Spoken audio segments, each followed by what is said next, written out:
You have a lot of money. You are the rich aunt. You are moneyed. Please don't lie to us. Oh, guys, yo.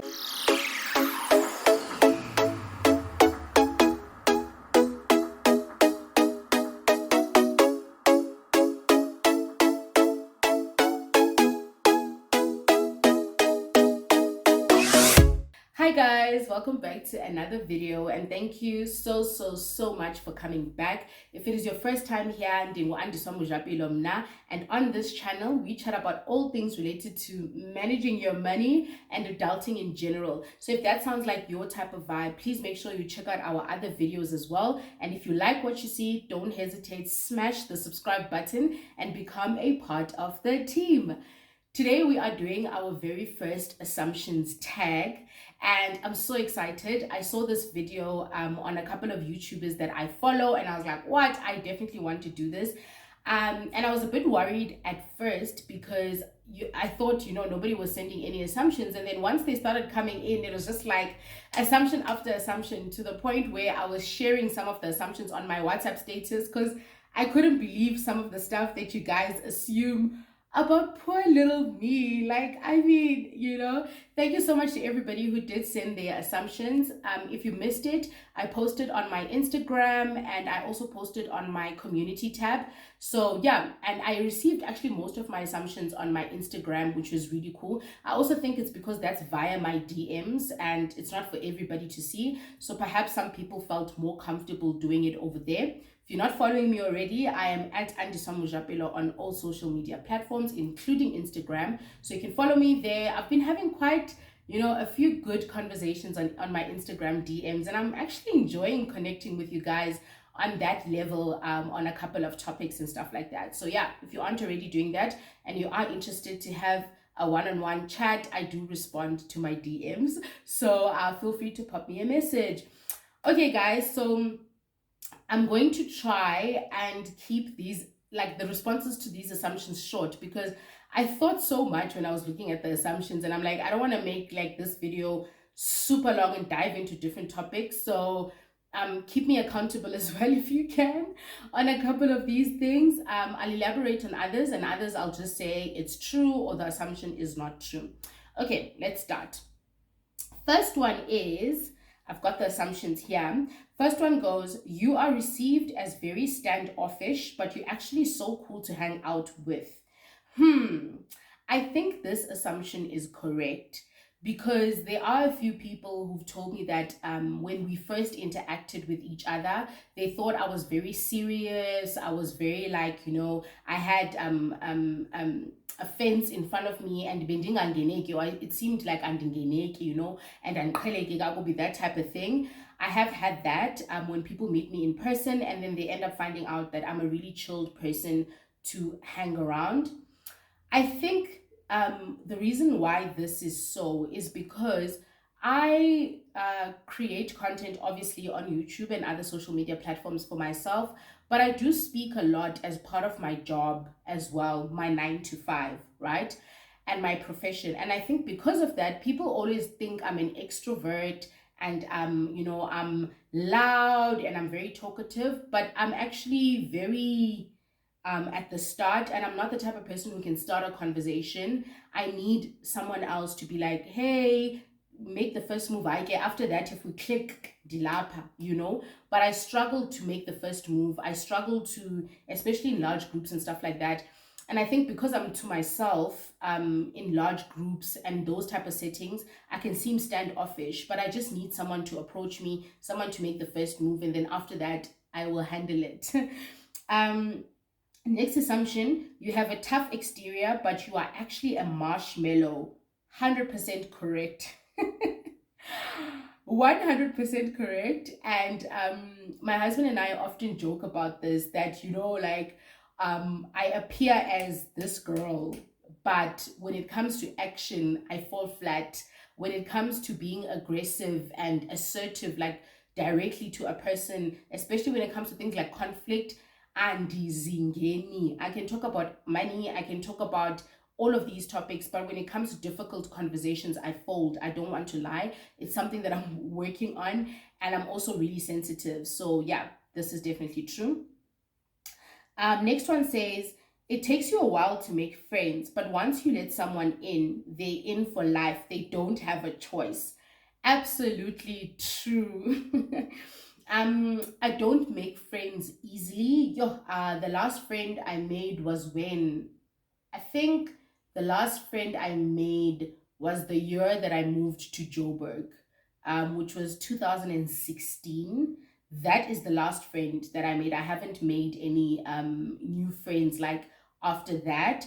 Obviously, I have people that I chat to, that company that I enjoy and stuff like that. But like genuine friend, the last time I really made a friend was 2016. But once you are in, you definitely in, like you are in for life, and that's that. Okay, the next one is, you have multiple sides to you, which makes you super relatable. This also shows in how completely different your friends are. Example, Nomfundo, Shirley, and Nancy, such different personalities at face value. um this is loaded. So you've got multiple sides to you, which makes you super relatable. 100% correct. I do have multiple sides to me, to a point where I once really had, I don't know if I can call it like a personality complex, where I was like, okay, Andy, so are you lying to yourself in terms of who you are and what you like? Because I'm very different, guys. Like, I'm 5 different people in one. It's crazy. And this individual is so right. It shows in the people that I hang around with. When you meet some of my friends from PPP and others, you'd be like, okay, is Andiswa this type of person, or is she this type of person? What is she? And I'm really all. So that part of the assumption is definitely correct. And in the sense of my friends being different, they are, but I also think that the core values and the type of people that they are is also, there's key things that are very consistent. For example, all my friends are super hardworking, they're very focused, they're goal orientated, they're independent. So all of us, like all of my friends, are like that at the core. And yeah, man, like some of those core values, which I really are a big part of who I am, we do have in common, to a point where I'm able to chill with all my friends, although they are different. I'm able to chill with all of them and like bring them together, and it's a good time. I do that quite often, actually. And even some of my friends have also become friends, so they now spend time together without me. So that just goes to show that although they appear different, but the common thread is really the same. um Next one is, I feel like you are frugal, and I'm going to read the one after that with it, because it's almost the same thing. You are stingy with money. You don't just give people money. Excuse me. 100% correct, and correct on both. I am frugal. I'm a money pincher. I really do, look at where my pennies are going, what's happening to my coins, and what I am spending them on. And, I work hard for them. So I want to make sure that whatever is done with them is stuff that's really important to me, and that makes me happy, and that makes sense, and that gives me value, right? So I'm definitely frugal, and I'm a money pincher. And then in terms of being stingy and not just giving people money, that is also true. That assumption is correct. I not the type of person who will just give you money without asking questions just for the sake of it. Maybe it also is tied with how much money I have. Like, all of the money that I make and that I have is spoken for. So if you want some of that, we need to have a conversation first. And I need to understand why. But I'm just not like, everybody gets money, everybody gets money, you get money, you get money. No, I'm not there yet. Next one says, you are strict in your finances. You love your family and friends, but you don't seem like a person who will just borrow family and friends' money without good reason, because you would feel like you are enabling their reckless financial habits, especially those family members who borrow every month and second month. 100% correct. Guys, not all these assumptions are true, né? It's just that these ones that I started with are true. That is 100% correct. I do not enable bad financial behavior, and I actually feel sorry for the people around me, because if you do come to me in need of money, I will unpack with you why you need this money. Why don't you have it? Why can't you save towards it? Why is borrowing an option? Is there any other option? What are you going to do next month when you don't have money? And all of that stuff.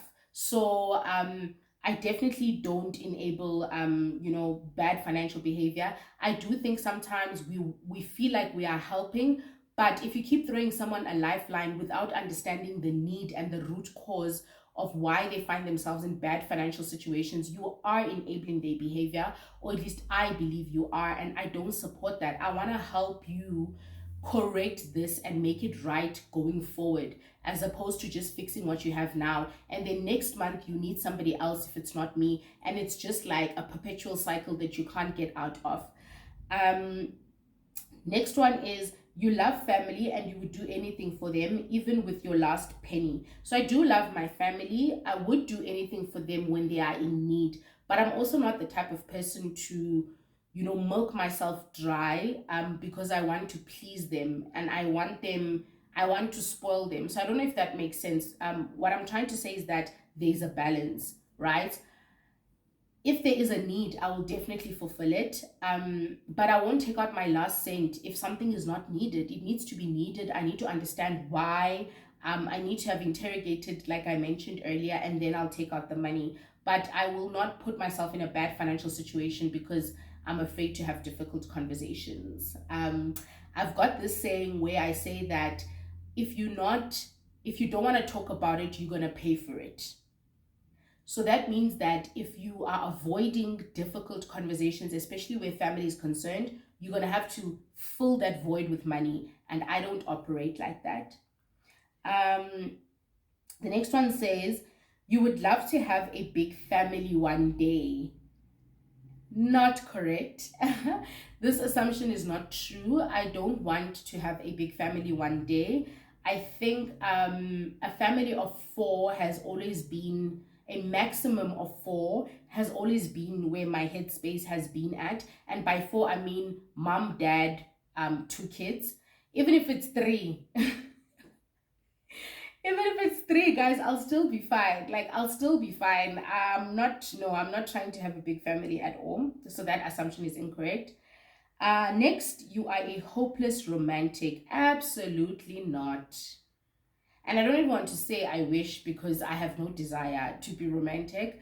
I suck at that stuff. I suck at that stuff to a point where I've always wanted to have a life partner that also sucks at being romantic, because one thing about me, I am very competitive and anfunuksala. So if I had a romantic partner, I feel like it would put me under pressure to also be romantic and to also do things that are outside of, like what is comes naturally to me. So fortunately for me, like, my husband is not the romantic type, and he's not expectant of that stuff.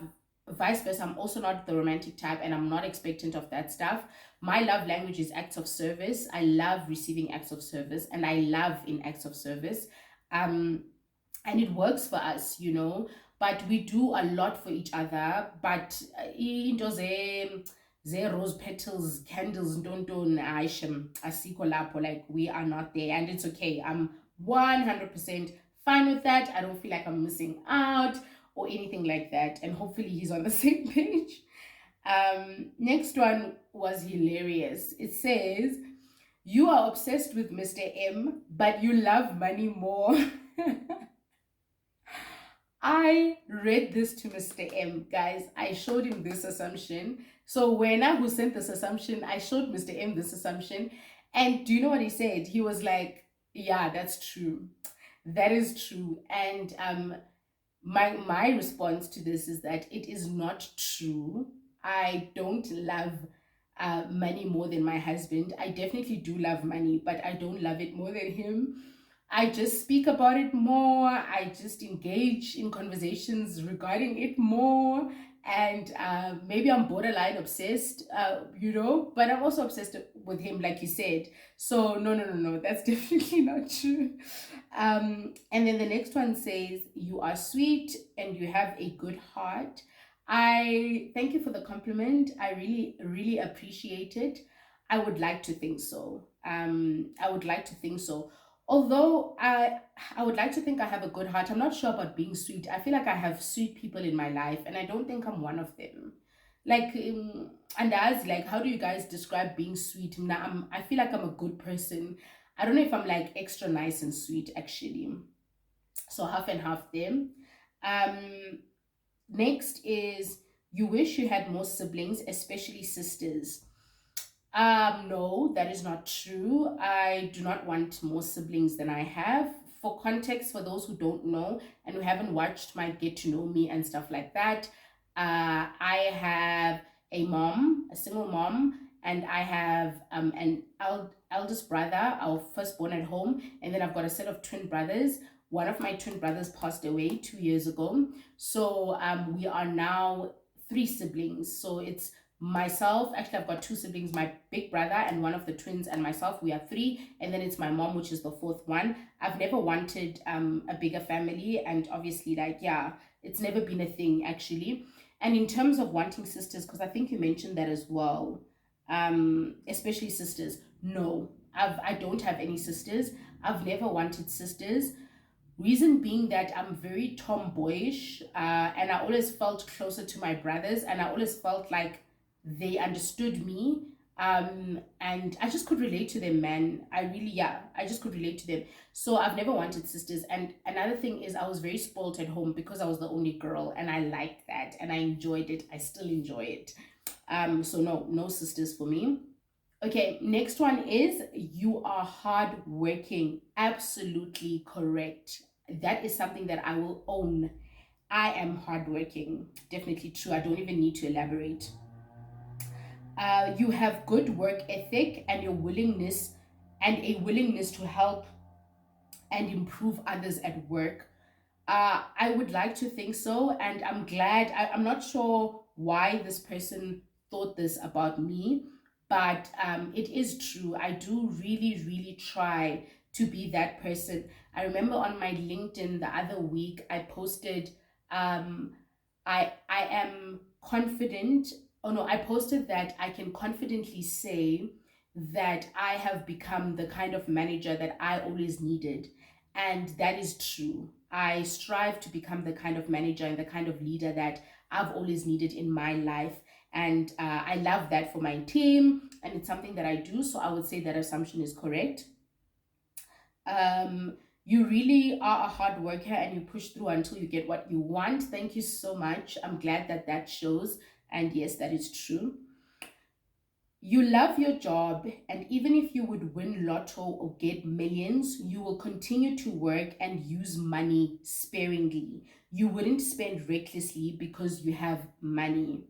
That is also true. That is also true, guys. I love my job. I honestly love my job, and it's one of the things that I am grateful to God for every time I pray. It's the fact that I have a 9 to 5 that I genuinely believe is impactful. I love the work that I do. I love my team. I love what we do, how we do it, why we do it. Yonke into nje ndiyayithanda. Obviously, it's still a job, so there will be those parts. But for the most part, I love what I do. And I would not stop doing what I'm doing if I had millions. I would, however, do it differently.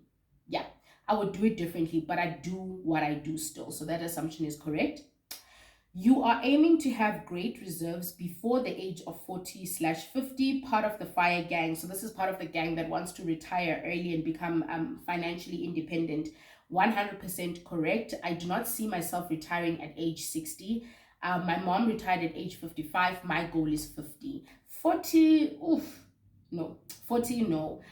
Because also when I do retire, I don't want to retire and go back. So I think 50 is a good goal. Right now I'm aiming for 50 max, or slightly before that. And to a point where I've got a pension fund goal for the year. I've got a tax-free investment goal. I've got a retirement annuity goal. Like, I'm just like, I need that money to pile up because I see myself starting to access those funds before the given age, so to speak. This is an assumption on money in general. Money attracts money. That's how and why the rich keep getting richer. I agree with this assumption, and I actually read in the beginning of the year a book called The Psychology of Money. And one of the things that it speaks about that I completely agree with is the fact that the circles that you find yourself in, and the company that you keep, and the environment that you are like privy to in terms of how you grow up does have a big impact on how much wealth you're able to accumulate and what opportunities, what wealth creation opportunities you are actually exposed to, type of thing. I do believe that 100%. You support Orlando Pirates for the five skippers. Absolutely not correct. I don't even know what for the five skippers has to do with Orlando Pirates, but I've seen that, hashtag or saying, I don't watch any sport. I don't play any sport. I was never an athletic kid. I was just a nerd. I used to carry the teacher's bag, and I used to mark the register and help her with admin to get points for PE. So I've never been that girl. And yeah, I've never been that girl. So I don't watch soccer. I don't watch any sport. Next is, you are a first generation university graduate. This is absolutely true. I am the first generation. My grandparents didn't go to university. I don't think they got to matric. Likewise with my parents, they didn't get through matric, let alone go to university. And myself and my siblings are the first generation to actually make it past matric into university. So that's correct. You are very stubborn and set in your ways. I am not stubborn. I believe that being stubborn comes with, comes with not wanting to, how can I put it? It comes with not wanting to hear another person's side, or be open to criticism, or, be open to hearing other views and possibly changing your own. My understanding of stubborn is that, and I'm not stubborn. I'm actually quite open to hearing what other people have to say. I'm quite inquisitive, actually, and curious about what other people think, even especially actually when it opposes what I believe in, because I want to know where they're coming from. And that's something that I really wish more people, were into. And yeah, so I don't think I'm stubborn, but I'm definitely set in my ways. There are some values that I have and that I hold, and I don't think anything could influence me otherwise when it comes to those. You are a simple person. 100% correct with this assumption. I'm a very simple person, and I'm so happy now that I'm comfortable with that, and I don't try and, like, be interested in certain things because I feel like I should be there or I can be there. Let me make examples. Like, I don't like hair.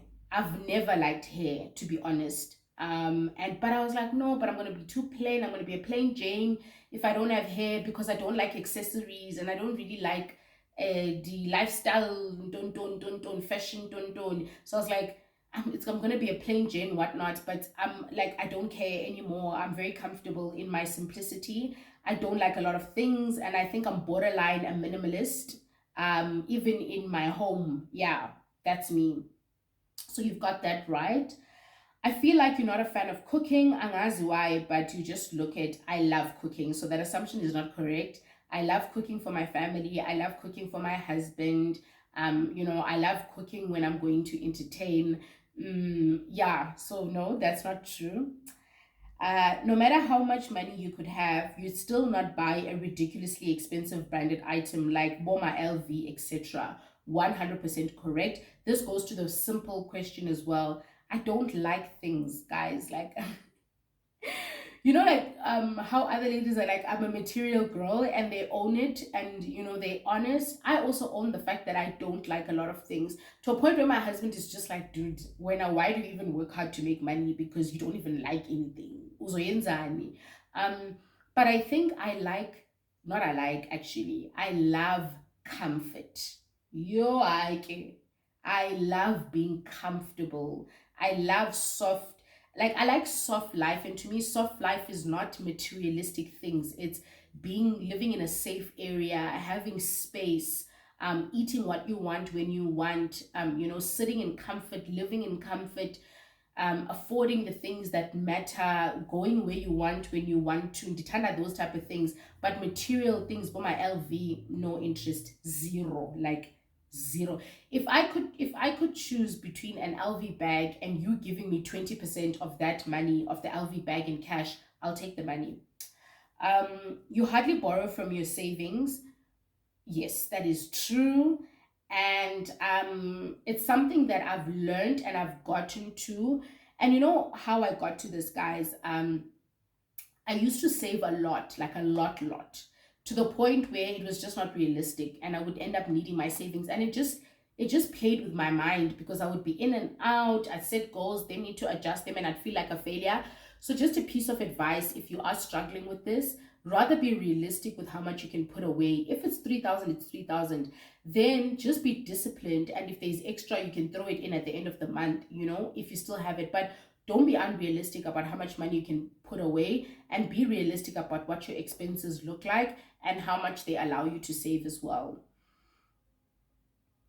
Um, you are so good with money. Come payday, you still have more than half of your salary just chilling. Hey, I wish I receive this. No, I'm good with money, but I don't think that having more than half of your salary in your account at the end of payday really is determined by being good with money, because I am good with money, but I don't have that in my account come payday. I think that's when you have way more money than you need and can spend, and I'm not there yet. So no, I don't have more than half my salary, but I'm not surviving. I'm not yeah, I'm okay. Like, I'm okay. I feel like I'm going to other assumptions now. Um, you make a comfortable amount of money, even though it still needs to be managed well. You make a comfortable amount of money.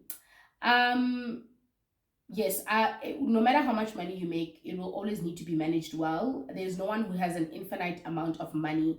Even the person you can think of who has the most money in the world, if they buy enough things, which they can, that money will be gone. So in terms of me and making a comfortable amount of money, I think I like, which income are we talking about? Diazal, Diazal. Um, you know what? I do think I make a comfortable income in aggregate, like on average. I think I make a comfortable income, but at the same time, what I've noticed is that the income goalpost always moves. So I always have this goal in my head of how much money I want to make, and I put it on my board, and I'm like, this is how much money I want to make. Whether I need to work hard, study hard, hustle, add additional income streams or whatever, this is the amount of income I want to make per month. And every time I think of the amount, it feels like a lot and something I'm going to be super comfortable with. But the closer I get to that amount, and when I achieve it, which I do, I'm just like, yeah, I need more money. I definitely need more money. So yeah, so the assumption is correct, I'd say, but I don't know if I'll feel that way tomorrow, if that makes sense. Then there's three assumptions that I also got, and all of them are basically saying the same thing, and that's going to be the last assumption for today. And it says, you have a lot of money, you are the rich aunt, you are moneyed, please don't lie to us. Oh, guys, you have a lot of money, you are rich, you are moneyed, don't lie. And that is the last set of assumptions. That is not true. And I don't know what gives off that I'm moneyed, because I'm very simple. I don't show you guys any luxury things, and I don't like, you don't know much. So it's very interesting to me that you think I'm moneyed. And maybe in the comment section, if you're also part of the gang that thinks I'm moneyed, let me know why. I'm definitely 100% not rich. I just think I manage what I have very well, and I think it helps a lot in taking what I have and making it go a long way. I'm also not just surviving. I am able to cover my needs very comfortably, and also have a little left over to spoil myself now and again, and also some left over to save towards the long term, because we ain't trying to work forever. That's for sure. So that's really money for me. I don't think I'm at the point where I feel like rich is like that. You have money at the end of the month in your bank account, because I mean, you saved and you did everything and you still have money and you couldn't even get to spending it. I'm 100% not there, but I'm working on it. Thank you so much, guys, for the assumptions. I really enjoyed responding to them. And if you have any other assumptions that you still have, please leave them in the comment section, and I'll make sure that I respond. If you enjoyed this video, as usual, give it a huge thumbs up. And if you haven't done so, please consider subscribing to the channel so you can become a part of the team. Bye, guys.